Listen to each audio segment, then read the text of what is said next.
G'day, welcome to Marking Sound to Work. Today I want to do a video about a little bit of a sort of an overview or maybe some suggestions, but a little bit of about ELR shooting. The practice, the competition, the hobby of the whatever it is for you. And in that, it's a sport that anyone that's got too close to it or does too much of it all realise it is an expensive sport. There's lots of bits and pieces in the way of high quality equipment to the largest degree, but lots of bits and pieces you need to spend on it. That is, for some people, that may be the incentive of the sport. The real skill of the sport, it's a little bit about loading. It's a little bit about putting the right equipment together. It's a lot about very good form, very good technique in all the bits and pieces you do, very stable and that sort of stuff, with the right sort of equipment to make sure it's very, very repeatable. And the ultimate of, or probably the finest or the heaviest skill set involved with ELR shooting is being able to read conditions, being able to work out patterns of airflow and that type of things. Extremely skilled, or lots of experience involved in being able to read that sort of stuff, or a good hunk of luck, whichever one you've got, but that's part of the ELR experience. But it's also quite an expensive sport in what you need to do, whether it's and there's all sorts of different levels of it, whether it's just how precise you load your ammunition for a very good firearm, so good brass and good projectiles, or for most ELR side of things, then there's involving custom builds with custom actions and custom barrels and lots of custom bits and pieces bolted together, whether that's someone bolting a rifle together for you, or that's you bolting together a rifle. There's skills and knowledge involved in making those decisions. Now, once you go into that place, then you move into just the likes of the really nice action you've got. Generally won't go in the average chassis. So then whether it's custom chassis or it's doing your own work in stocks and that type of thing to make them go in there, doing your own bedding, all that sort of stuff is all part of what's going on here. But I suppose the bit that I want to go into, or I should also say, obviously, the likes of the glass, the likes of your spotting equipment, the likes of pretty much everything takes a lot of effort to acquire, get built, whatever it is on that side of things, a lot of research. I tend to do it, and I'm sure a lot of other ELR shooters do it, is there's a lot of customizing things, a lot of building stuff and making it, whether that's just getting that action in that chassis or in that stock. And I suppose I won't speak of what other people do, I speak of what we did. We probably started with our adjustable bag base, which was really getting around a problem. It was something that was about the squeezing the bag and all that sort of stuff to try and make it more consistent, especially with my little spotter. She found it a lot more difficult to keep consistency after a couple of shots. Then hands start to it's harder to hold the bag and get that accuracy, and it's less consistent. And I've been through all that before, but that's where that adjustable bag base came from, to go through and do that. Started at a basic level, got 4 different versions of that sort of thing there. But that's what that was about. That was actually creating something that didn't exist to fix a problem that I could see with what did exist. So I think there's other people that copy our bag base now, but that's where that came from, probably 8 years ago. I've forgotten when it was, but that's where that came from. That same logic of, if you haven't got it, build it. Our muzzle brakes, very much that type of thing. I couldn't find a muzzle brake that was like what I wanted. I found what I wanted was quite difficult to build, quite expensive to manufacture because of its shapes, but that is very specifically designed that way because of attributes I wanted that I couldn't buy.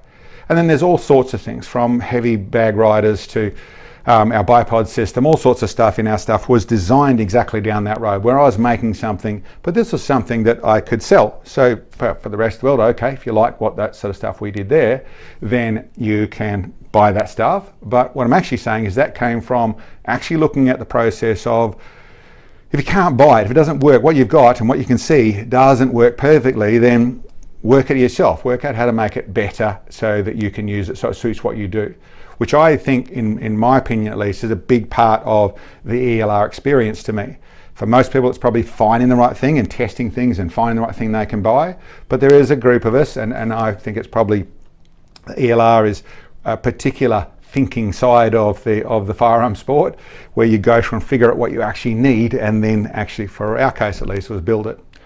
But there's a couple of features which happened early on as well, which were not stuff that I can sell, it's actually using products that you can get, and whether that's using a chassis and modifying it, or it's using a whatever it is and modifying it, is where this is talking about. First thing that happened for me was the first time I went and bought a really top level scope for a nice rifle, and I saved up the pennies to go and buy a really nice scope. This is the Beast Nightfall scope, really nice scope, but I would say it was designed with extra features, a little bit more PRS features, but extra features, one extra feature in particular. There's some other little jazzy bits about this, but one feature was it had a stop on it that meant I couldn't get past half a rotation on my windage. Not uncommon, it's also got a little lock for 0 on this one here, but it couldn't get past that one rotation. Now in ELR, I quite regularly, one rotation is 15 MOA.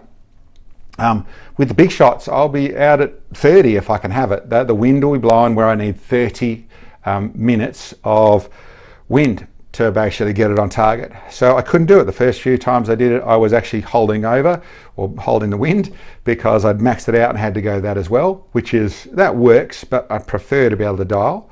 So what I did with that is I pulled this cap off, found the little bit that was causing that problem and machined it out, took it out. Just do a little die grinder, took that little piece out. So then it can now roll past that. There's a little tiny thing, little bit that I have to push past, but I could roll past that and then I can get that full rotation. So the reason they have that stop is so people don't get lost. It makes sense that you zero it and then you only need this amount this way and this amount this way for the, up to 1,000 yards sort of shooting. So why do you need the extra stuff? ELR shooting, I do need the extra stuff, but it's the first time I took a very expensive scope and started to modify it, started to break it, I suppose you'd say. It still works perfectly, obviously, but that was the first time I did it. I had to do the same thing on the attacker in the 7x35. The same thing I had to go through and modify it as well, do the same thing so I get more rotation. That was one of the things I did.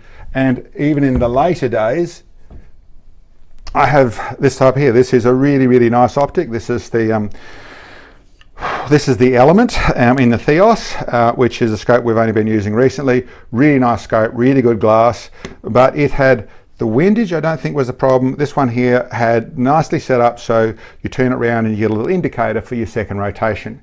So I took off the little dag that caused that rotator to stand out there so I could get more, because I actually want end up with 2.5 rotations of the dial. I've forgotten exactly how many rotations I end up with now.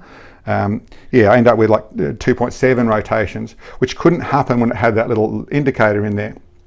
And this is very much a feature of guys building scopes with all the options, and it's particularly for the likes of the PRS particularly, but it's the normal long range shooting, so you always know where you are. You don't have to try and figure it out. You can always see where you are. I get the feature, it's really good for some people, but for me to take something and make a little modification to it to suit my ELR turns it into, I still have all the good features of it, but I can also use the rest of with the scope side of things, it's the rest of the internal adjustments without having to fuss with it. So really good scope, by the way, but yeah, that's something I did. Another place where I've done that sort of work and constantly run into it is the likes of an ammo box. Now, obviously there's a whole crowd that really like there's some really big flash aluminium and the likes of the Pelican case sort of ammo boxes with lovely machine bits and pieces inside that look really good. So for guys at the range showing off their gear, yeah, I get it completely. For us, listen, really, we're packing up our little truck and we're driving out to where we're going. I don't want any extra room. The likes of our shooting mat is designed so it works really well, but it rolls up into a thin little ball, a thin little roll where it can go into places. Everything's designed to try and fit into places as much as possible. One vehicle, the whole lot set up, target, everything, rifle, the whole lot have to get in that vehicle. We set it up in that day, we pack it up in that same day, or in that same morning actually, and we come home again. So everything in there. So a big ammo box isn't what I wanted. I wanted up something nice and simple. But like I've got here, this is the 33XE, which is great big tall round, won't fit in this normal case either. But this is the basic sort of modification where I take the frame out I modify it, I cut the base out of it, I sink it down in further, and then these things actually do fit neatly in a normal case. That's the sort of thing that I do, is a very basic modifications. Sometimes I bore out the size of the hole, some take out the little bracket on the bottom of it. There's all sorts of stuff that I do with a normal ammo case that wouldn't normally fit, but make it fit the brass. So it's just a bit of tweaking with something to make it work. That goes into another level of tweaking. I take that same case and I'm trying to fit into these little fellas. This is the 45 120, where that's a 575 grain cutting edge projectile in it, and it's long, it doesn't fit in a normal thing. So a little bit of work, a little bit of tweaking to make sure they slide in and out properly, a little bit of using a ream in the holes to make them go in and nice in and out, and then get a second case. I cut them in half. I actually use a bit of glue in between to stick them together, so they actually mount it in between. Paint it black so you can't see the joint, so it looks like a real case, but turn it into where then I have a case that's the same sort of thing, just a little bit taller, that's holding a 45 120. Or things like this. This is the end result of actually a couple of shotgun shell holders. This is actually a taller one. This is one I did right at the beginning, but this was originally to hold my 375 Gibbs ammo. I wanted something to do it neat and tidy. These are little shotgun ammo cases, which are a lot shorter, and you can see I cut them and weld them together, glue them together. This was a taller one, which is a little too tall, which will come, and what I've done is actually stuck it all together, and then the seamstress in the family built up some little cloth stuff to put on the outside of it, so it has a little handle and it's all in there as a unit like that. This is I think was the first one we did, which we haven't used for 6 years or so, but this is going to suit nicely for one of the projects that are coming up, and that's the 505 Gibbs that's running a 50 cal.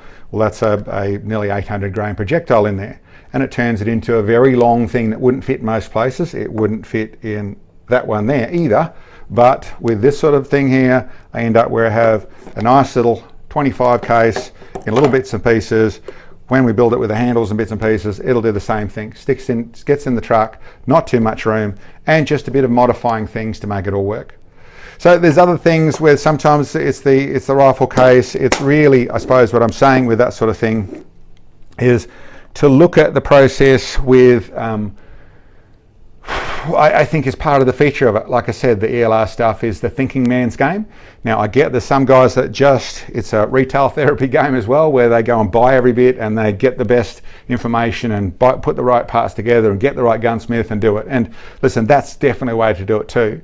But there is the way to do it where it is out in the paddock trying to shoot a really long way, and actually a bit of creative thinking, not in just how you're shooting, how your rifle's set up, and the whole thing you're looking at with my channel and the way our rifles shoot and that sort of stuff, is that same brain going into, well, what do I need to change here? What do I need to adjust on the rifle? What do I need to fix? Which ended up with the products that we sell online, into just the gear. Yeah, it's just a rifle case, you know, so it's just an ammo case. Well, it's not at all. You can't buy an ammo case to suit these things. Well, you can get a custom one. Like I said, I'm sure someone will build one custom for you.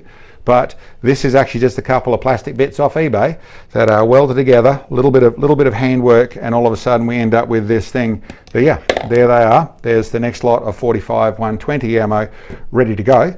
And like I said, when I get to the place of doing the 505 Gibbs, well, it'll be a little bit like this, but a little bit taller, of a box that suits that sort of thing. So being it custom, it not only makes it, well, more economic, you put more effort in it, more thought into it, but it's yours, your custom stuff, which I always have a nice feel to that. I think it makes it a bit more personal. Anyway guys, that's just some thoughts, a little bit about my angle at ELR and a little bit of what you're looking at all the time. Yeah, hope you liked the video. Thank you very much for checking in. Okay.